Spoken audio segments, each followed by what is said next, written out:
yang dipakai untuk amunisi Blizzard ya, untuk amunisi Blizzard terbaru, yang mana nanti dalam minggu ini mungkin hari Sabtu, Minggu mau dipakai untuk acara nyetel bareng ya bersama mungkin apa ya, Kopago kalau nggak salah.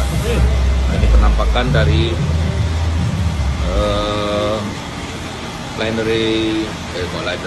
subwoofer booster dengan grill heksagonal besar-besar ya. Ini serinya booster. Nah, sebetulnya konsep daripada box ini dengan yang faster itu hampir sama sih. Cuman ini speakernya dibalik ya.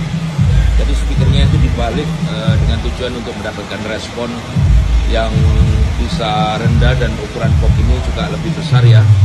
Kalau yang faster itu cuma 75 cm, yang ini 1 meter panjangnya.